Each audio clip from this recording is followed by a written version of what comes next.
बिस्मिल्लाहिर्रहमानिर्रहीम। कहते हैं सब, उम्मीद है सब ठीक होंगे और अपने प्यारों के साथ होंगे। जैसा आप सबको पता है रमज़ान चल रहा है, तो सबको अपने दुआओं में याद रखें और अपने मुल्क के लिए बहुत ज़्यादा दुआ करें। आज के हमारा जो वीडियो वह है क्लास 8 के साइंस के मोस्ट इम्पोर्टेंट 5 क्वेश्चंस, जो कि आपको बहुत अच्छे से बेसिकली ये क्वेश्चन ही टॉपिक्स हैं, इनसे रिलेटेड आपको शॉर्ट लॉन्ग और डायग्राम वगैरह मैं आपको बताऊंगी कि जो बहुत इंपॉर्टेंट है, ये आपने बिल्कुल भी नहीं छोड़नी। ठीक है, चलिए स्टार्ट करते हैं। सबसे जो फर्स्ट टॉपिक है वो है माइक्रो ऑर्गेनिज्म। चाहे आप उर्दू मीडियम हैं चाहे आप इंग्लिश मीडियम हैं, दोनों के लिए यही वीडियो आपके लिए बहुत इंपॉर्टेंट होने वाली है।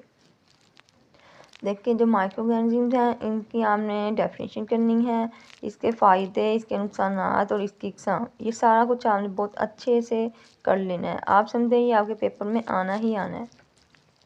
माइक्रो ऑर्गेनिज्म की डेफिनेशन करें। इसकी जो एग्ज़ाम हैं बैक्टीरिया, वायरस, फंजाई, प्रोटोजो और एल्गी, इनको करें अच्छे से कवर। फिर इनके फ़ायदे, अद्वियात, एंटीबायोटिक्स, माहौल की सफाई और इनके नुकसानात, बीमारियों का फैलाव और ख़ुराक ख़राब करना। ठीक है, ये टॉपिक आपने बहुत अच्छे से कवर कर लेना है। इसके बाद जो सेकंड टॉपिक है वो है फोर्स। फोर्स के रिलेटेड सबसे पहले इसकी डेफिनेशन करनी है। फिर मस्कुलर फोर्स क्या होती है, ग्रेविटेशनल फोर्स क्या होती है, फ्रिक्शनल फोर्स क्या होती हैं। इसके जो एग्ज़ाम्स हैं 3 हैं। ठीक है, ये तीनों आपने अच्छे से करनी है।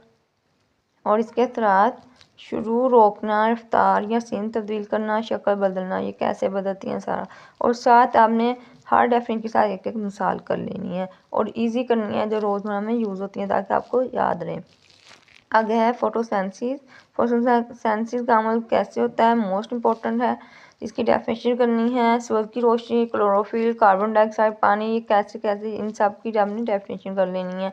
आगे मसावात, इक्वेशन साथ याद रखनी है इनकी, पौधे इंसानों के लिए अहमियत। अच्छा, आगे कुछ ये डायग्राम्स हैं, इनको आपने अच्छे से देख लेना है। इनके डायग्राम आपको इस तरह आएंगे कि इसको आपने लेबल करना होगा। लेबल करने का मतलब है ये नेम जो हैं ये आपने याद करने हैं। इनके डायग्राम बनी होगी, आपने जस्ट इनके ये जो नेम्स उन्होंने लाइन लगा के लिखे हुए हैं ये लिखने होंगे। ठीक है, तो इस डायग्राम को हमने अच्छे से देना है, ये इंपॉर्टेंट है।